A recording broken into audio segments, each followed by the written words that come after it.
Welcome to iDream media. So Gudivada Gudlavalleru engineering కాలేజీలో CC కెమెరాల ఘటన కలకలం సృష్టిస్తోంది. సో అసలు ఇది నిజం అంటున్నారు కొందరు, ఇది ఫేక్ అంటున్నారు కొందరు. అసలు నిజాలేంటి వివరాలు తెలుసుకుందాం. మనతో పాటు ఉన్నారు ప్రముఖ family counsellor and senior journalist Priya Chowdary గారు. మ్యామ్ నమస్తే అండి. నమస్తే మ్యామ్, ఏదైనా ఒక దుర్ఘటన జరిగింది, అది అమ్మాయిలకు సంబంధించింది అయితే అది నిజమా ఫేకా అనే వార్తలు కూడా వస్తున్నాయి. అలా అడగాల్సి వస్తుంది. ఈ సంఘటన గురించి మీరేం చెప్తారు? అంటే ఇక్కడ ఒక విషయం చెప్తున్నాను తల్లి, ఫేక్ నిజం. ఏది నిజం? ఆడపిల్లలు అక్కడ ప్రొటెస్ట్ చేస్తున్నది, ఆందోళన పడుతున్నది, అర్ధరాత్రులు బయటకు వచ్చింది నిజం. ఫేక్ ఏంటి? అసలు అక్కడ ఏమీ జరగలేదు. ఫేక్. Underline this point. నేనేం చెప్తున్నా, ఏమీ జరగలేదు. పాయింట్స్ మాట్లాడుకుందాం. కొంతమంది కూడా యూట్యూబ్లో కొన్ని వీడియోస్ పెడుతున్నారు, అగమ్య గోచరము. తెలిసైనా మాట్లాడాలి, తెలియకైనా మాట్లాడాలి, కాకపోతే ఏదో మాట్లాడాలని ఎవరు మాట్లాడకండి. ఇక్కడ అసలు జరిగినటువంటి పూర్వాపరాలు ఎవరైనా పరిశీలించారా? ఇది ఫేక్ అని మాట్లాడేటటువంటి వాళ్ళు. సంఘటన ఎప్పుడు జరిగింది?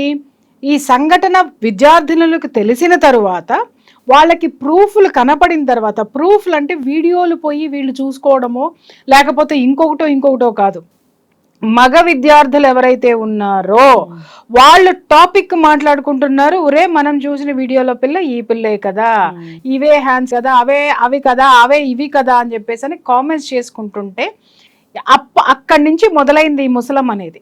అర్థమైందా? ఏంటి వీడియోలో ఏం చూశారు అనేది దాని మీద దృష్టి పెట్టి అసలు ఇది ఏంటి అనేది కూపీ లాగితే బయటకు వచ్చినటువంటి విషయం ఇది.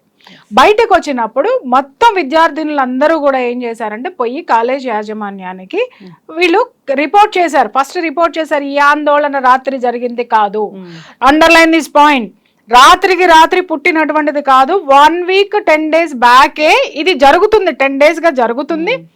1 వీక్ కిందట ఈ ఆడపిల్లలందరూ, హాస్టల్లో ఉన్నటువంటి ఆడపిల్లలందరూ వెళ్ళి యాజమాన్యానికి, వార్డెన్కి ఫస్ట్ ఇచ్చారు.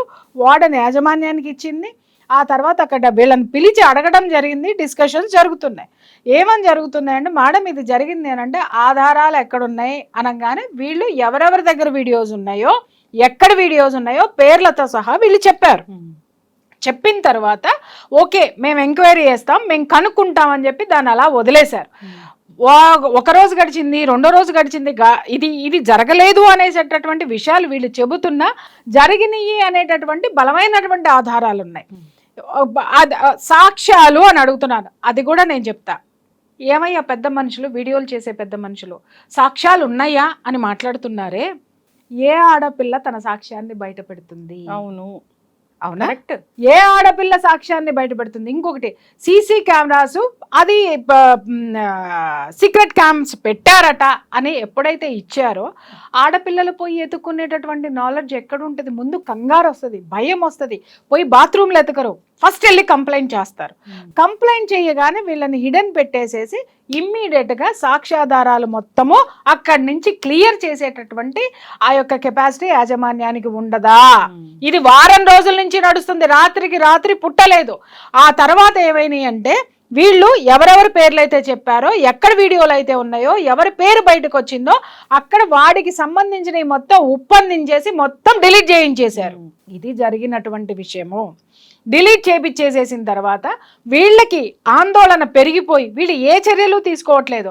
వీళ్ళు పోతున్నారు, అడుగుతున్నారు, వస్తున్నారు. వెళ్ళినప్పుడల్లా మనము ఆ ఆడియోస్లో అమ్మాయిల మాటలు వింటున్నాం, ఏడుస్తున్నారు పిల్లలు. మేము కాలేజ్ వాళ్ళు మమ్మల్ని బెదిరిస్తున్నారు, డ్రగ్స్ కేసులో ఇరికిస్తాము అని చెప్పేసి. ఇక్కడ ఆడపిల్లలు ధైర్యం తెచ్చుకొని ఆలోచించాల్సింది ఏంటంటేనమ్మా, మీ కాలేజీ యాజమాన్యం మిమ్మల్ని డ్రగ్స్ కేసులో ఇరికిస్తే మీ కాలేజ్ కూడా ఇరుక్కుంటుంది. అదే ఆడపిల్లలు తెలుసుకోవాల్సినటువంటి. వీళ్ళు ఏంటంటే వాళ్ళకి ఏం తెలియదు. అమ్మో మమ్మల్ని ఇరికిస్తే మేము జైలు పాలవుతాం, మా ఫోటోలు మీడియాలో కనిపిస్తే మేము ఏదో అవుతాం, వెనకడుగు వేశారు. కానీ రాత్రికి రాత్రే ఆడపిల్లలు 300 మంది ఆడపిల్లలు కలిసికట్టుగా అక్కడికి వచ్చి సెల్ ఫోన్లో ఉన్నటువంటి టార్చ్ లైట్స్ ఆన్ చేసుకుని మరి అంత ఉద్రిక్తమైన వాతావరణం జరిగింది అనంటే, బాస్ మాట్లాడేటటువంటి పెద్ద మనుషులు లోపల యాజమాన్యానికి ఆ స్టూడెంట్స్కి మధ్య ఎన్నిసార్లు వాగ్వివాదాలు జరిగి ఉంటాయి, వీళ్ళు ఏ విధంగా వాళ్ళ గోడును వెళ్ళబోసుకున్నారు. వీడియోలు తీసుకురావాలంటే చూసేవాడు ఇస్తాడా వీడియో, లేకపోతే ఉంది అని తెలిసిన అమ్మాయి తీసుకొస్తుందా వీడియో? ఏ ఆడపిల్ల వీడియోని బయట పెడతారు? అడగడానికి కొంచెమన్నా జ్ఞానం ఉండొద్దా వీళ్ళకి? వీడియోల ఆధారాలు ఉన్నాయా? సీసీ కెమెరాలన్నిటినీ కూడా, హిడెన్ కెమెరాస్ అన్నిటినీ డైల్యూట్ చేసి కాలేజ్ యాజమాన్యం డైల్యూట్ చేసి ఉండదని ఎందుకు మాట్లాడరు? అంతమంది ఆడపిల్లలు అరే మేము బహిర్గతమయ్యామనే భయంతో ముందుకొచ్చి మాట్లాడుతుంటే ఒక్క గొంతు కన్నా ఆడపిల్లల వైపు మాట్లాడుతుందా అమ్మా? రైట్, వీళ్ళు అన్నట్టుగానే అది ఫేక్ అనే అనుకుందాం. ఫేక్ అనిపించినప్పుడు ఇంత ఉద్రిక్తత ఎక్కడి నుంచి వచ్చింది? వాళ్ళల్లో అంత బాధ, ఆవేశము, కోపము ఎక్కడి నుంచి వచ్చింది? దాంట్లో ఉన్నటువంటి వాస్తవాలు తెలియదా? ఒక ఫేక్ న్యూస్ వచ్చింది అని అంటే అది ఇంత ఉద్రిక్తతకి ఎప్పుడూ దారితీయదు. ఫేక్ న్యూస్లు ఎప్పుడు కూడా మీడియాలో హల్చల్ చేస్తాయి. ఇక్కడ వార్త బాధితుల దగ్గర ఉంది. ఇవాళ మీడియాలన్నీ కవర్ చేయబడ్డాయా, లేకపోతే మీడియా గొంతుక మూగబోయిందా? మరి కలకత్తాలో జరిగినటువంటి విషయాన్ని మనం సీరియల్గా మాట్లాడుకున్నామే, మరి ఇక్కడ ఏం జరిగింది అనేటటువంటిది మాట్లాడేటటువంటి దమ్ము ధైర్యం ఎవరికి ఉంది? అది ఆడపిల్లల గుండె ఘోష, కనీసం పట్టించుకోండి. ఇంకొక విషయము, ఇక్కడ మేమన్నీ పరిశీలించాము, ఏమి పోలీసులు ఎప్పుడు వచ్చి చెప్పారు అమ్మ ఆ విషయాన్ని? వీళ్ళు కంప్లైంట్ ఇచ్చిన వారం రోజుల తర్వాత వచ్చారు. వారం రోజుల తర్వాత వచ్చి మొత్తం అన్ని చూసి మీరేం భయపడకండి, దీంట్లో ఏం లేవు తూచ్ అనేసారు. వారానికి ముందు చేసి ఉండున్నట్టయితే సాక్ష్యాలు బయటికి వచ్చాయి కదా. నేను ఇక్కడ ఏ పార్టీకి గురించి మాట్లాడటం లేదు, దేని గురించి అవగాహన లేకుండా స్టేట్మెంట్లు ఇవ్వద్దనే రిక్వెస్ట్ చేస్తున్నాను మిత్రులందరికీ కూడా. ఫస్ట్ ఎందుకంటే 1 వీక్ బ్యాక్ ఇచ్చినటువంటిది నిన్న రాత్రి ఆందోళన జరిగింది. కారణం ఏంటంటే సాక్ష్యాలు మాయం చేస్తున్నారు, వీళ్ళు మాకు స్పందించడం లేదు, మమ్మల్ని బెదిరిస్తున్నారు, ఇవి ఆల్రెడీ ఖండాంతరాలు దాటిపోతే మా పరిస్థితి ఏమిటి అనేటటువంటి ఉద్రిక్త వాతావరణంలో ఉన్నప్పుడు వీళ్ళందరూ కలిసి ఎవరిని అడగాలి? కాలేజీ యాజమాన్యాన్ని చొక్కా పట్టుకుని బయటికి లాక్కురావాలి. మరి ఇన్ని సంవత్సరాల ఘన చరిత్ర కలిగినటువంటి ఆ కాలేజీలో ఇవాళ ఎందుకు ఉమ్మేస్తున్నారు? ఇవాళ ఎందుకు బయటకు వస్తున్నాయి? వారం రోజుల కిందట వచ్చినప్పుడు స్వచ్ఛందంగా కాలేజీ యాజమాన్యం పోలీసులను పిలిచి ఎంక్వైరీ ఎందుకు చేయించలేదు? బయటికి చెప్పాల్సిన అవసరం లేదు. మరి అంత గొప్ప కాలేజీ, అంత గొప్పగా పలుకుబడి ఉన్నటువంటి కాలేజీ ఏ రోజుకైనా సరే ఇది మా మీద పడుతుంది కాబట్టి మీరు ఓపెన్ గా ఎంక్వైరీ చేయండి అని ఎందుకు చెప్పలేదు? వాయిస్ రికార్డులు అన్ని వింటున్నాం, ఇవాటికి వస్తాయి, ఇంకా వస్తాయి, ఖచ్చితంగా సాక్ష్యాలు బయటకు వస్తాయి. ఇవాళ మన వాళ్ళు మర్చిపోయింది ఏంటి అని అంటే సోషల్ మీడియా ఇవాళ చాలా బలంగా ఉంది. ఎవడు నోరు మూసుకొని కూర్చున్నా ఇంకొక చోటైనా సరే అది బయటికి వస్తుంది. దయచేసి అంతమంది ఆడపిల్లల గుండె ఘోషని, వాళ్ళ వేదనని వినండి. వారం నుంచి 10 రోజుల నుంచి మేనేజ్మెంట్ ఏం చేస్తుంది? మేము నిన్న 5 గంటలకి కంప్లైంట్ ఇస్తే కానీ ఇంకా మాకు తెలియదు అంటున్నారు. ఏం తెలియదు, రాత్రికి ఎలా ప్రూవ్ చేస్తారు ఫేక్ న్యూస్ అని? రాత్రి నిన్న 1 మంత్ అడిగారు ఇన్వెస్టిగేషన్ కి, మరి రాత్రి ఫేక్ న్యూస్ ఎలా ప్రూవ్ చేస్తారు? అమ్మాయి వాళ్ళు పిలిపించండి, వాళ్ళు పిలిచి మా ముందు దగ్గర చెప్పించండి. మమ్మల్ని కేసు తప్పంటే మా మీద రివర్స్ కేసు పెడతారండి. ఎలా పెడతారు మా మీద కేసు? మేమేం చేసాం మా మీద పెడతారు? జస్టిస్ అనేది సైలెన్స్ తో రాదు, అది చెప్పట్లా. విషయం క్లారిటీగా కమ్యూనికేట్ అవుతాం, సైలెంట్ గా అవ్వాలి. కానీ కమ్యూనికేట్ అనేది చాలా మంది తెలిసిపోయింది, మినిస్టర్ దగ్గరికి వెళ్ళిపోయింది, మీడియా ద్వారా స్ప్రెడ్ అయింది, పోలీసులు ఎటువంటి ఆధారాలు లేవు, ఇంకోటి ఏం లేదని చెప్తున్నారు. నిజంగా నేను కోరుకుంటున్నాను అక్కడేం ఉండకూడదు, నేను కోరుకుంటున్నాను అక్కడేం జరగకూడదు. కానీ నిప్పు లేనిదే పొగ వస్తుందా? ఇది ఫేక్ అయితే మన మీడియా మిత్రులే ఎప్పుడో ఫేక్ అని తేల్చేసేవాళ్ళు. ఒక అర్ధరాత్రి అన్ని 4 గోడల మధ్య, అంటే ప్రహరీ గోడల మధ్య ఒక కాలేజ్లో ఉద్రిక్త వాతావరణంలో జరిగినటువంటి ఈ సంఘటన, ఈ ప్రతిఘటనకి బాధ్యులు ఎవరు దీనికి సమాధానం చెప్పాలి? ఈ విధంగా చట్టం నోరు నొక్కేసి, లేకపోతే నిజం వాస్తవాల నోరులు నొక్కేసి, బాధ్యతాయుతమైనటువంటి జర్నలిజంలో ఉన్న మనం కూడా దాన్ని నొక్కేసి కూర్చుంటే రేపొద్దున నీ బిడ్డ నా బిడ్డ ఆ కాలేజీలకు పోతుంది. అలాగే దీనికి మనం ఈ రోజు ఊతమిచ్చి కూర్చున్నామంటే రేపొద్దున తప్పు చేసేవాడు మన ఇంటికే వస్తాడు డైరెక్ట్గా. ఇవన్నీ ఎందుకు ఆలోచించలేకపోతున్నారో నాకు అర్థం కాదు. దాన్ని చాలా లైట్గా తీసుకోమని వార్డెన్ చెప్తున్న పరిస్థితి కూడా ఉంది. సో ఏంటిది, ఎక్కడుంది ప్రొటెక్షన్ అనేది? యథార్థవాది లోక విరోధి అని చాలా వరకు కూడా నేను ఆడపిల్లలు జాగ్రత్తగా ఉండండి.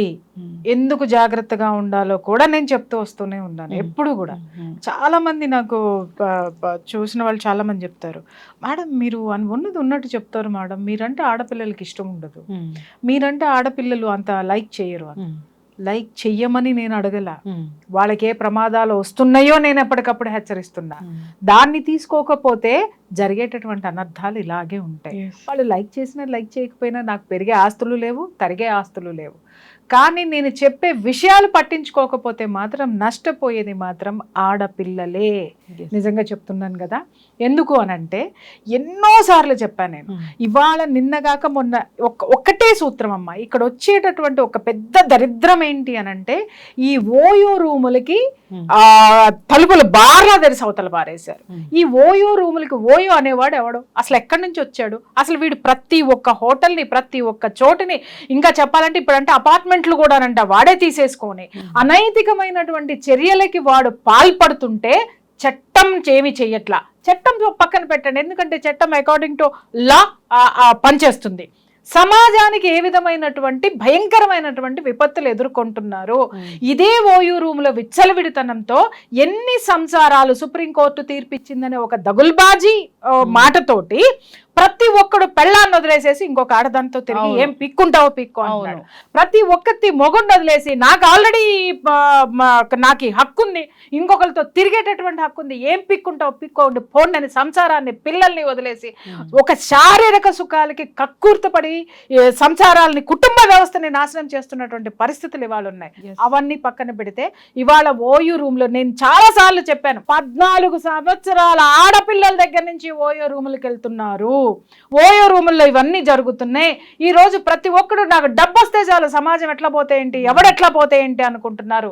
బాగుంది, వాడు వ్యాపారస్తుడు, బానే ఉన్నారు. కానీ ప్రతి ఒక్క తల్లి మీ ఆడపిల్ల ఇంట్లో నుంచి బయటికి వెళ్తే తిరిగి ఎలా వస్తుంది అనేటటువంటి ఆ యొక్క ఇది మీ దగ్గర ఉందా?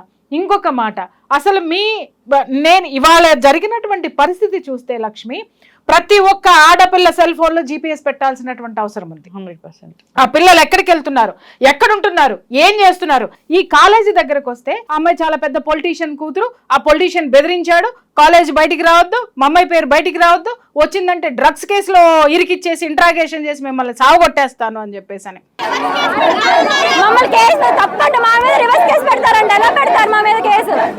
అదే పొలిటీషియన్ కి చెప్తున్నా, నీ ఒక్క కూతుర్ని కాపాడుకోవడానికి నువ్వు డ్రగ్స్ కేసుల్ని, నువ్వు వ్యవస్థల్ని, నువ్వు చట్టాన్ని, న్యాయస్థానాల్ని నువ్వు వాడేసుకుంటే జనం ఎక్కడికి పోవాలి మిస్టర్? నీ ఒక్క ఆడపిల్ల ప్రాణము మానము నీకంత ముఖ్యమైనప్పుడు మరి 300 మంది ఆడపిల్లల మాన ప్రాణాలని కాపాడవలసినటువంటి ప్రజాప్రతినిధివి నోరు మోయించి కూర్చోపెడితే సమాజంలో ఉన్న ఏ ఒక్క ఆడపిల్లకి భద్రత ఉండకుండా ఎంతమంది దరిద్రుల్ని తయారు చేస్తున్నారో మీరు ఒక్కసారి ఆలోచించండి. ఈ పొలిటీషియన్ అనే మాట వాస్తవం అయితే ఆ పొలిటీషియన్ కే డైరెక్ట్ గా చెప్తున్నాను నేను. ఇంకొక విషయం అమ్మా, ఇది వినిపిస్తాను. పొలిటీషియన్ అని మీరు అన్నారు కాబట్టి ఆ హాస్టల్ వార్డెన్ వాయిస్ ఒకటి బయటకు వచ్చింది.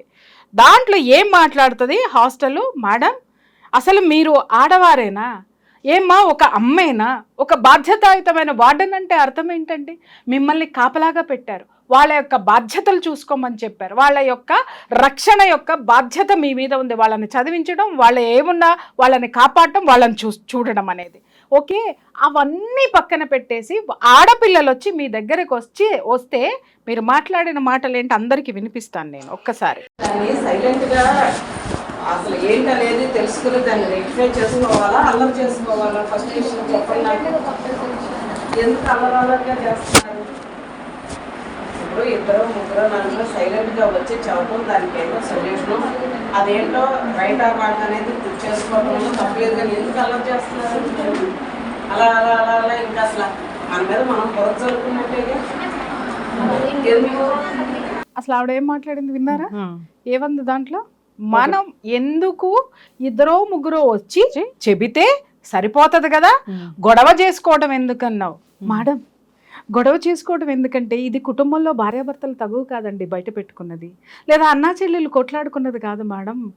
300 మంది ఆడపిల్లల మాన ప్రాణాలకి, పరువుకి, 300 కుటుంబాలు, 300 మంది తల్లిదండ్రుల యొక్క మానసిక క్షోభకి సంబంధించిన అతి జుగుప్సాకరమైన హేయమైనటువంటి చర్య ఇది. దానిని ఎంత లైట్గా తీసేసుకున్నావు మేడం మీరు. అసలు మీలాంటి వాళ్ళు ఇలాంటి ఉద్యోగాలు చేయడానికి అర్హత అనేది వీళ్ళకు ఉందా అమ్మా? అసలు ఈమె ఆడదేనా? అసలు ఎందుకు అల్లరి, అసలు ఎంత తాపీగా మాట్లాడుతుందంటే ఎందుకు అల్లరి చేసుకుంటున్నారు, అది జరిగిందా లేదా ప్రూవ్ చేసుకోవాలి, చేసుకున్న తర్వాత నువ్వు తీసుకున్న చర్యలేంటి మేడం, ఏం తీసుకున్నావు అంటే నేను మాట్లాడకూడదు, జనం మొత్తం మిమ్మల్ని మాట్లాడుతున్నారు. ఆ ప్రశ్నలు చెప్తాను ఏమని అనంటే, నీ ఆడపిల్లల్ని ఇలాగే పంపిస్తున్నావా, లేకపోతే నువ్వు చేసే అనైతికమైనటువంటి చర్యలు ఇవేనా, అందుకోసమని మూసుకొని కూర్చుంటున్నావా? ఎవడికి తొత్తువి ఈమె, ఎవడికి తొత్తు? అక్కడున్న పొలిటీషియన్లక, అక్కడున్న యాజమాన్యానిక, నీకొచ్చేటటువంటి దిక్కుమాలన జీతం కోసము, నీ దిక్కుమాలన బ్రతుకు కోసము, నీ పరువును కాపాడుకోవడం కోసం అసలు నువ్వు బాధ్యత వహించాలి. పొరపాటు గ్రహపాటు జరిగింది, ఎందుకనంటే అది బాత్రూముల్లో పెట్టారు, చెక్ చేసుకోలేదు, లేకపోతే అసలు ఇక్కడ మానిటరింగే లేదు ఎక్కడ ఏం జరుగుతుంది అనేటటువంటిది. ఎందుకంటే ఇవాళ రేపట్లో ఎన్ని దౌర్భాగ్యాలు మన ఈ టెక్నాలజీ సైబర్ క్రైములు మనం చూస్తున్నాం. ఈ సైబర్ క్రైమ్లు ఇలా జరుగుతున్నాయంటే ఆడపిల్లల యొక్క భద్రత కత్తి మీద సాము. ఆ కత్తి మీద సాము ఉన్నటువంటి సాము లాంటి బాధ్యతలో ఈవిడ ఉండి ఇలాంటి బాధ్యత రాహిత్యమైనటువంటి స్టేట్మెంట్లు ఇస్తుందమ్మా ఈవిడ. ఏమన్నా అర్థం ఉందా? అంటే కాళ్ళు చేతులు వణుకుతున్నాయి ఆడపిల్లల తల్లిదండ్రులకి. మీలాంటి వాళ్ళు ఎంత తాపీగా మాట్లాడేసి తీసి పక్కన పడేస్తే, ఉరి శిక్షలు అత్యాచారాలు చేసిన వాళ్ళకి కాదమ్మా, బాధ్యత లేని మీలాంటి బాధ్యత రాహిత్యమైన వాళ్ళకి వెయ్యాలి ఫస్ట్. ఎందుకనంటే అది నీ ఉద్యోగం కాదు, బాధ్యత. 300 మంది ఆడపిల్లల తల్లిదండ్రులు మిమ్మల్ని నమ్మి, ఒక వార్డెన్ ఉంటుంది, ఏమొచ్చినా చూసుకుంటుంది, ఒక తల్లిలాగా ఉంటుంది, ఒక తండ్రిలాగా కాపలాగా వస్తుందని మీ దగ్గర వదిలేసిపోతే ఏం మాట్లాడుతున్నారంటే పిల్లల్లో నైరాశ్యం నింపేస్తావు. ఏం చదువులు చెప్తున్నావమ్మా నువ్వు? అసలు ఏం చదువుకుంటావు? నీ క్వాలిఫికేషన్ ఏంటి నాకు ఒకటి చెప్పు. సంస్కారం అనేది అసలు వీళ్ళకుందా? ఇకపోతే యాజమాన్యం, గత ఎన్నాళ్ళ మట్టి ఇది జరుగుతుందో తెలియదు, దాదాపు 300 వీడియోలు బయటికి వెళ్ళిపోయాయి మేడం. ఆ కాలేజీ యాజమాన్యాన్ని కూడా అడుగుతున్నా, 300 వీడియోలు తాపీగా నువ్వు మాట్లాడినటువంటి విషయాన్ని వారం రోజుల నుంచి మీ దృష్టికి తీసుకొస్తే కనీసం ఎంక్వైరీ కమిటీ లేదు, కనీసం ఆ ఇష్యూస్ మీద ఎంక్వైరీ లేదు. ఎవరి కాళ్ళు చుప్చాపుగా కూర్చునేసరికి ఆడపిల్లలకి భయం వేసిపోయి వాళ్ళు అర్ధరాత్రి సెల్ ఫోన్లో టార్చ్లు పెట్టుకొని బయటకు వచ్చి యాజిటేషన్ చేస్తే ఇవాళ బయటకు వచ్చింది ఆ విషయం. లేకపోయి ఉన్నట్టయితే ఈ నిద్రాదేవి, నిద్రమొకంది ఏం మాట్లాడుతుందో ఆ నిద్రాదేవి వాయిస్ గనక ఆడపిల్లలు అంటే ఇంకా ఎన్ని దరిద్రాలు అక్కడ జరిగేటటువంటివో. మీ కాలేజీలో మా ఆడపిల్లల్ని పెట్టింది మీ యదవలు పోర్న్ వీడియోలు తీసి నన్ను ఇలాంటి నగ్న వీడియోలు తీసి అమ్ముకోవడానికి పంపించినామా అమ్మ? మేము మా పిల్లల్ని మీ కాలేజీలకి ఎందుకు పంపిస్తున్నాం? మేము మీకు లక్షలకు పోస్తున్నాం. దేనికి పోస్తున్నాం? మా పిల్లల జీవితము, బతుకు, బంగారు భవిష్యత్తు కావాలని. అంతేగాని బతుకుల్ని ఈ విధంగా బజార్ను పడేసేటటువంటి మీలాంటి బాధ్యత లేనటువంటి మనుషుల మధ్య కూర్చోపెడితే మేమెందుకు వదిలేస్తాం? ఖచ్చితంగా నేను చెప్తున్నా, వార్డెన్ ఎందుకంటే నేను ఆడవాళ్ళ మీద చాలా తక్కువగా వెళ్తానమ్మా, కానీ వెళ్ళానంటే మాత్రం అక్కడ బలమైనటువంటి కారణాలు ఉంటాయి. ఇవాళ ఫస్ట్ ఇంత పెద్ద ఘోరం జరిగినప్పుడు మొట్టమొదటి పని ఆవిడ చేయాల్సింది ఏంటంటే ఫస్ట్ రాజీనామా చేయాలి. ఎందుకనంటావేమో అక్కడ ఆవిడ పాత్ర ఉందా లేదా తీసి పక్కన పెట్టు, కానీ ఇంత ఘోరం జరగడానికి ఆవిడ బాధ్యతారాహిత్యమే, క్రమశిక్షణ లేకపోవడమే, ఆవిడంటే భయం లేకపోవడమే, కాలేజీ యాజమాన్యం అంటే భయం లేకపోవడమే, తనని తాను కాపాడుకోవడం కోసము ఇలాంటి అనైతికమైనటువంటి చర్యలకి పాల్పడి ఇంతమంది ఉసురు పెట్టుకొని ఇవాళ అవి బోర్డర్లు దాటి వెళ్ళిపోయినాయి, ఆ వీడియోలు వెళ్ళిపోయాయి. ఇంకొకటి ఏంటంటే ఇప్పుడు వాళ్ళు పోలీసులు కూడా మాట్లాడుతున్నారు ఏంటంటే మేము వాళ్ళ ల్యాప్టాప్లన్నీ చెక్ చేసాం, వాళ్ళ ఫోన్లన్నీ చెక్ చేసాం, ఫోన్లలో ఏమీ ఉండవు అని చెప్పేసి అని, ఏమీ లేవు అని చెప్పేసి అని మాట్లాడుతున్నారు. ఏమీ లేకపోతే 300 మంది ఆడపిల్లలు ఎందుకు అర్ధరాత్రి బయటకు వస్తారు నేను అడుగుతున్నాను. అసలు నీరు గార్చేటటువంటి ప్రయత్నం, కేసును నీరు గార్చేటటువంటి ప్రయత్నం ఇవాళ మీరు ఆ ప్రయత్నాలు చేస్తే సారి వాళ్ళ ప్రభుత్వాన్ని కాపాడటానికో లేకపోతే అక్కడున్న ప్రజా ప్రతినిధులను కాపాడడానికో కాలేజీ యాజమాన్యాలను కాపాడడానికో దీని మీద సమగ్రమైనటువంటి విచారణ జరపకుండా శిక్షలు వెయ్యకుండా ఉంటే మాత్రము ఇది భయంకరమైనటువంటి శిక్షలు రేపొద్దున వీళ్ళందరూ అనుభవించాల్సి వస్తుంది జనం చేతిలో. ఖచ్చితంగా. ఎక్కడ ప్రాణం ఉంది. ఒకప్పుడు ఆడపిల్ల పుడితే వడ్ల కింద వేసి చంపేసేవాళ్ళు అనంటే కాళ్ళు చేతులు వణికే. అలాంటి దౌర్భాగ్యమైనటువంటి స్థితి నుంచి ఎంతో మంది ప్రాణాలు ఒడ్డి జైలుకి వెళ్ళి తన్నులు తిని ఉద్యమాలు చేసి ఆడపిల్లకి భద్రత కావాలి, స్వతంత్రత కావాలి, ఇళ్లలో పడి మగ్గి మొగుడు కొట్టినా తిట్టినా చీకొట్టిన ఆత్తమావల హెరాస్మెంట్లు, కిరోసిన చావులు, వరకట్నపు చావులు, ఊరేసుకుని చచ్చిపోవటాలు, వీటన్నిటి నుంచి కూడా ఆడదానికి ఒక ఆర్థిక స్వాతంత్రం కావాలి. ఎందుకు బయటికి రాలేకపోయింది? ఒక ఆర్థిక స్వాతంత్రం కావాలి. ఆర్థిక స్వాతంత్రం కావాలంటే చదువు ఉండాలి. ఆ చదువు కావాలి. విద్యా హక్కుని మీద ఫైట్ చేసి స్వతంత్రం, స్వేచ్ఛ కావాలనేటటువంటి దాని మీద ఎంతో మంది మహిళా మూర్తులు ఫైట్ చేసి ఇవాళ స్వేచ్ఛనిస్తే ఆ స్వేచ్ఛ ఈ రోజు ఒక్క ఆడపిల్ల గడప దాటి 300 మంది ఆడపిల్లల బతుకుల్ని రోడ్డు మీద పెట్టింది అని అంటే ఇవాళ ఏమనిపిస్తుందంటే, లక్ష్మి మళ్ళీ వెనకటికి వెళ్ళిపోయి 18 ఏళ్ళు రాగానే ఆడపిల్లలకు పెళ్లి చేసేస్తే బాగుండు, 18 ఏళ్ళు రాగానే బయటికి పంపించకుండా ఒక కుటుంబంలో ఒక భార్యగా ఒక ఇల్లాలని చేసేస్తే బాగుండు అనేటటువంటి ఆలోచనలు ఈ రోజు తల్లిదండ్రులకు వస్తున్నాయి. ఎక్కడ ఉందమ్మా భద్రత? ఎక్కడ ఉంది? కాలేజీల్లో భద్రత లేదు. అరే 8 నెలల నిన్నగాక మొన్న చూసాం 2 సంవత్సరాల పిల్లల్ని అత్యాచారం చేశాడు, 2 ఆడపిల్లల మీద, చిన్న పసికందుల మీద. అది పోయింది, అక్కడ లేదు. ఆ తర్వాత మరి స్కూల్ పిల్లల్ని చూసాం, అక్కడ లేదు. నిన్నగాక మొన్న కలకత్తాలో ఘోరమైనటువంటిది మెడికల్ కాలేజ్లో, అక్కడ ఆడపిల్లకి భద్రత లేదు. ఈ రోజు ఇంజనీరింగ్ కాలేజ్లో ఆడపిల్లలకే భద్రత లేదు. ఇవాళ ఎక్కడ ఉంది ఆడదానికి భద్రత? ఉద్యోగానికి పంపించామంటే చూసాం మనము, ఒక నిర్భయ కేసు చూసాం, ఒక అభయ కేసు చూసాం, ఇంకొకటి చూసాం, ఎన్ని చూసాం. ఆడది అర్ధరాత్రి స్వేచ్ఛగా తిరిగేటటువంటి ఆ యొక్క సిచ్యుయేషన్స్ లేవు. సరే, ఇక్కడ మీరు అడగచ్చు అర్ధరాత్రి ఎందుకు పోవాలంటే అని. ఎందుకు పోవాలి అనంటే ఇవాళ పరిస్థితులు ఎలా ఉన్నాయి? అర్ధరాత్రులు డ్యూటీలు వేస్తారు. ఇంకా చెప్తున్నాను కదా, ఈ ఎంఎన్సీ కంపెనీలు వచ్చిన తర్వాత నాకు తెలిసిన చాలా మంది ఆడపిల్లలకి నేనే చెప్తూ ఉంటాను, 3:30కి డ్యూటీ వేస్తారు, అర్ధరాత్రి 12:30కి అవుతుంది. సరే 12:30కి అయ్యిందా, వాళ్ళు ఏమన్నా వాళ్ళు సెక్యూరిటీని ఇచ్చి వెహికల్ ఇచ్చి ఏమన్నా పంపిస్తారంటే చాలా కంపెనీస్ సెక్యూరిటీ లేదు, ఏం లేదు, వాళ్ళ ఓన్ వెహికల్లో రావాల్సిందే. అంతకుముందు కూడా మనం చాలా మందిని చూసాం, క్యాబుల్లో పంపించినప్పుడు క్యాబ్ డ్రైవర్లు చేసినటువంటి అత్యాచారాలు కూడా మనం చూసాం. ఈరోజు పగలు లేదు, రాత్రి లేదు, ఎప్పుడు లేదు. అసలు ఈ మహిళలకి వేసేటటువంటి డ్యూటీల విషయంలో ఒక సమయ పాలన ఎందుకు పాటించడం లేదు? దానికి సంబంధించి మనం ఫైట్ చేయాల్సినటువంటి అవసరం ఉంటుంది. ఇక్కడ చాలా మంది మాట్లాడతారు, ఆ దేశం నుంచి వచ్చినటువంటి కంపెనీలు కదండి, according to their time calculation మనం చెయ్యాలి అని చెప్పేసి అని మాట్లాడుతున్నారు. ఆ దేశంలో ఉన్నటువంటి వాడివి నా దేశానికి వచ్చి పెట్టుకున్నప్పుడు నా ఆడపిల్లకి నువ్వు ఇచ్చేటటువంటి భద్రత ఏంటి అనేది ఇక్కడ ప్రభుత్వాలు ఎందుకు అడగటం లేదు? అలాగే ఇక్కడ ప్రభుత్వాలు కొన్ని రూల్స్ అండ్ రెగ్యులేషన్స్ ఎందుకు పెట్టడం లేదు? ఎందుకు నార్మ్స్ లేవు అని అడుగుతున్నాను నేను ఈరోజు. ఇవాళ ఇంకొకటి కూడా నేను అడుగుతున్నాను, నేను చెప్తున్నానమ్మా ఈ పేరెంట్స్కి, మీ ఆడపిల్లల్ని ఎక్కడో ఉన్న పేరున్న కాలేజీల్లో మీరు చదివించాలనుకుంటున్నారు, లక్షలు డొనేషన్లు కట్టడానికి నగలే అమ్ముతున్నారు, ఆస్తులే అమ్ముతున్నారు, వడ్డీలకే తెస్తున్నారు, నానా పాటలు పడి కుక్క చాకిరీలు చేసి ఎన్నో కడుపు కట్టుకొని త్యాగాలు చేసి మీ పిల్లలకి లక్షలు కట్టడంలో నిమగ్నమై చూపించేటటువంటి ఇంట్రెస్ట్లో 10 రెట్టింపు మీ ఆడపిల్లకి భద్రత ఉందా లేదా అని ఎంతమంది పేరెంట్స్ గుండెల మీద చేసుకొని చెప్పండి, ఉన్నారా? ఎక్కడైనా ఉన్నారా? ఇవాళ చదువు చెప్పే లెక్చరర్లతోటి, టీచర్లతోటి ప్రాబ్లము, స్కూల్కి పంపించే వార్డ్ బాయ్స్ తోటి ప్రాబ్లము, ప్యూనులతోటి ప్రాబ్లము, అలాగే వార్డ్ బాయ్లు హాస్పిటల్లో ఉంటే వార్డ్ బాయ్స్ తోటి ప్రాబ్లము, అలాగే మెడికోస్కి చూస్తే అక్కడ సెక్యూరిటీ లేనటువంటి విషయం. భద్రత ఎక్కడ చచ్చిందయ్యా? ఎక్కడ చాలా డెవలప్ అయ్యాం, చాలా ముందుకెళ్తున్నాం, చాలా. అరే ఇవాళ సెల్ ఫోన్ కనుక్కుంటే అది ఎలా మిస్యూజ్ అవుతుంది? ఓయో రూముల్లోకి వెళ్ళి ఆ వీడియోలు తీసేదానికి మిస్యూజ్ అవుతుంది. ఆడపిల్లలు దేనికి మిస్యూజ్ చేస్తున్నారు?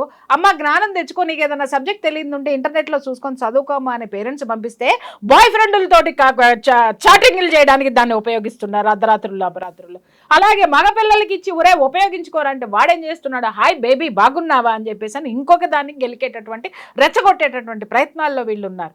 అలాగే ఇంకా చెప్పాలి అనంటే ఇదే సెల్ ఫోన్ల వాడకంలో ఎంతమంది వీటిని దుర్వినియోగం చేస్తున్నారు? అసలు వీటి మీద ఆంక్షలు ఎందుకు లేవు? అసలు చట్టం ఎందుకు పని చేయడం లేదని అడుగుతున్నా. ఇక్కడ ఫెయిల్యూర్ మొత్తం కూడా చట్టానిదే చెప్తున్నా. ఈ చట్టము ఎన్ని ప్రలోభాలకి గురవుతుంది, ఎన్ని ఒత్తిళ్ళకి లోనవుతుంది, ఎందుకు గురి అవుతుంది? చట్టం స్వతంత్రంగా పని చేయదా? పని చేసేటటువంటి పరిస్థితులు లేవా? లంచం లంచం లంచం. వాస్తవం మాట్లాడుతున్నానమ్మా ఈరోజు. పోలీస్ స్టేషన్కి వెళ్ళాలంటే భయం వేస్తుంది.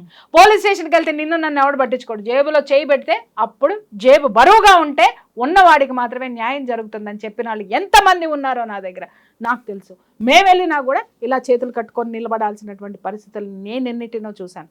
తర్వాత నుంచి నాకు నిజంగా చెప్తున్నాను కదా, ఎవడి కష్టం వాడు పడాలి, ఎవడి ఇది వాడు చూసుకోవాలి, పోరాడండి. ఈ చైతన్యం జనాల్లో నేను తీసుకురావడానికి కారణం అదే. వ్యవస్థలు భ్రష్టు పట్టిపోయినాయి వాళ్ళు మాట్లాడాలంటే. అలాగే మనుషులు కూడా, సమాజం కూడా భ్రష్టు పట్టిపోయింది.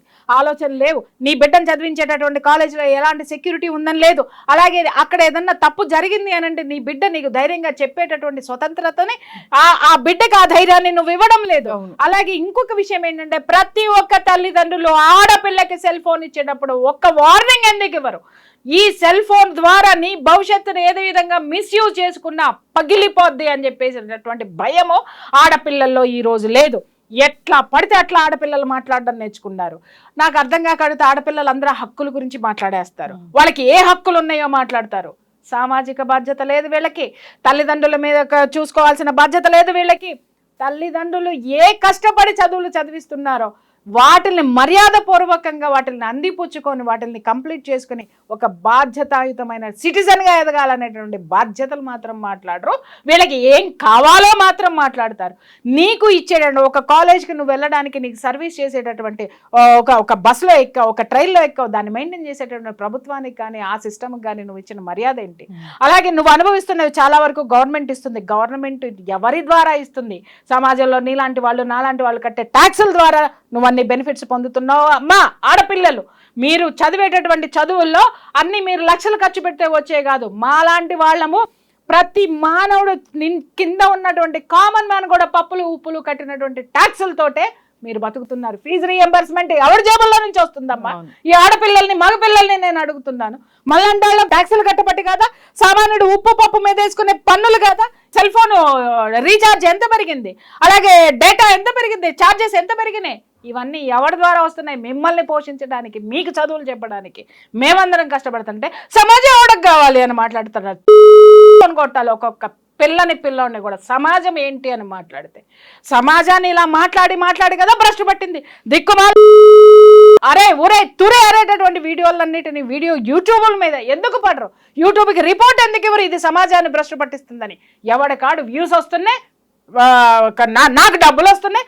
ఒక మర్డర్ జరిగిందంటే అనకూడదు కానీ పుంకాలు ఈడు పోయి అక్కడ మర్డర్ దగ్గరుండి చేసినట్టు చెప్తాడు. ఒక్కొక్కడు కూర్చొని ఈడు పోయి అక్కడ పోస్ట్ మార్టం చేసినట్టు చూసినట్టే చెప్తాడు.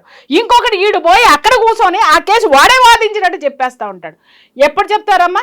ఆ సంఘటన జరిగినప్పుడు ఇన్ఫర్మేషన్ మాత్రమే ఇస్తారు కానీ సీరియల్ మాత్రం వేసుకుంటూ పోతారా? పోతుంది. ఈ రోజు ఎందుకు చేస్తున్నారు మీరు అంటే కాల్పనిక కథలు చెప్పి చెప్పి చెప్పి జనాల బుర్రలో ఏం చేస్తున్నారంటే ప్రపంచమంతా ఇంతేరా, జనమంతా ఇంతేరా, వాడు అట్లా ఉన్నాడు కాబట్టి నేను ఇలాగే ఉంటాను రా. వాడిని ఎవరేం చేస్తున్నాడు? భయం ఎవరు పెడుతున్నారు? మీడియా పెడుతుందా? ఎవరు పెట్టడం లేదు. ఒక శిక్ష పడితే ఒకడికి దాని మీద ఎందుకు డిస్కషన్లు పెట్టరమ్మా? పెట్టే దమ్ము ఎవరికి ఎందుకు లేదమ్మా? ఎంతసేపు ఎలా జరిగింది, ఏం జరిగింది, ఏ విధంగా పోయారు, ఇలాంటి దరిద్రమైనటువంటి చేయడానికి ముందుకు వస్తున్నటువంటి వీడియోస్ కంటే ఘోరమైనటువంటి ఈ ఇంటర్వ్యూస్ కూడా నేను చెప్తున్నాను కదా. ఇలాంటి వాటిలన్నిటినీ ప్రోత్సహించడం వల్ల కూడా ఆ ప్రమాదం ఇవాళ ఇంతమంది మగపిల్లలు ఎందుకు తెగించారు? బ్లాక్మెయిల్ చేశారు. బ్లాక్మెయిల్ చేసి మిగిలిన తీసుకురండి అంటే చట్టం మనల్ని ఏమి చేయదు. అరే భయ్ ఇది యూట్యూబ్ అనేటటువంటి వెబ్సైట్లు అవి ఎక్కడో ఉంటాయి, మనల్ని ఎవడు పట్టించుకున్నా డబ్బు మారేసి బయటకు వస్తామనేటటువంటి ఒక భయంకరమైనటువంటి సిచ్యువేషన్ వాళ్ళలో ఉండబట్టే కదా అది ఎంత వేళ్ళలోనికి పోయింది ఆ భావన మగపిల్లల్లో. అందుకే కదా ఇలాంటి వాటికి వాళ్ళ పోలీసులు వచ్చి ఏం జరగలేదని చెప్పారు. అంటే 300 మంది ప్రొటెస్ట్ చేసి ఆడపిల్లలు వీళ్ళు ఎంత బాధ్యతారాహిత్యంగా ఇస్తున్నారు ఆ స్టేట్మెంట్ ని. ఎలా తీసుకోవాలమ్మా వీటన్నిటిని? ఎవరు నడపాలా? ఎవడు నడపడు. నువ్వు ఎంచుకున్న వాడు ఎవడైతే ఉంటాడో వాడు నడపాలి. వాడిలో స్ట్రిక్ట్నెస్ రావాలి, వాడిలో బాధ్యత రావాలి. అరే ఈ ఆడపిల్ల ఎవరో కాదు, నా ఆడపిల్ల, నన్ను ఎన్నుకున్నటువంటి ఆడపిల్ల, ఆ ఆడపిల్లకి నేను న్యాయం చేయాలి, నా రాజ్యంలో ఇలాంటివి జరగకూడదు అని ఎప్పుడైతే పాలకుడు అనుకుంటాడో అప్పుడు రాజ్యం సుభిక్షంగా ఉంటుంది. అలాంటి పాలకుల్ని మనం ఎన్నుకున్న రోజున ఎన్నుకున్న పని చెయ్యనప్పుడు నిలదీసిన రోజున మాత్రమే మనకి జరుగుతాయి. నిలదీయడం మానేసాం. ఎందుకు మానేసాం? లక్షల ఫీజులు. అరే ఎల్కేజీ వాడిని స్కూల్కి పంపిస్తే సంవత్సరానికి 2.5 లక్షలు కట్టాలి. నా ఆదాయం వచ్చి సంవత్సరం మొత్తం 50,000 ఉండదు. 50,000 దాన్ని 2.5 లక్షలు అప్పులు తెచ్చి వడ్డీలు కట్టడానికి నా బతుకు బస్ స్టాండ్ అవుతుంది. ఇక్కడ మినిమం ఫెసిలిటీస్ గవర్నమెంట్కి సంబంధించి మనకి ఇవ్వాల్సిన మౌలిక సదుపాయాలంటే విద్యా వైద్యం 2 ఇవాళ సామాన్యుడికి అందేటటువంటి దీంట్లో ఉందో. జ్వరం వచ్చిపోతే 30,000 కట్టి బయటకు వస్తున్నాడు. ఉత్త జ్వరానికి వాళ్ళు ఇచ్చే యాంటీబయాటిక్ టాబ్లెట్స్ వేసుకొని బయటికి రావడానికి. సామాన్యుడు 30,000 కట్టి బయటకు వస్తే వాడికి రోజు కూలికి వెళ్ళేవాడు 600, 700, 1000 రూపాయలు వస్తాయి వాడికి నెలకు వచ్చేది ఒక రోజులో వాడు కట్టొస్తే నెల మొత్తం వాడు అప్పు చేసి బ్రతకాలి. ఈ అప్పులు తీర్చుకుంటానికే వాడు అలసిపోతున్నాడు. ఇంకెక్కడ ఉద్యమాలు చేస్తాడు, ఇంకెక్కడ పట్టించుకుంటాడు. పాలకులు చేసినటువంటి సిచ్యుయేషన్ ని ఏదైతే క్రియేట్ చేశారో ఈ రోజు, ఆ సిచ్యుయేషనే కదా ఈ రోజు జనాలందరినీ కూడా ఇలాంటి ప్రమాదాలకు దారితీస్తుంది. కాబట్టి నేను చెప్తున్నాను, ఇవాళ ప్రతి ఒక్క పేరెంట్ గల్లా పట్టుకుని ఆ కాలేజ్ యాజమాన్యాన్ని అడగాల్సిందే. ఏ కాలేజ్ నైనా అడగాల్సిందే.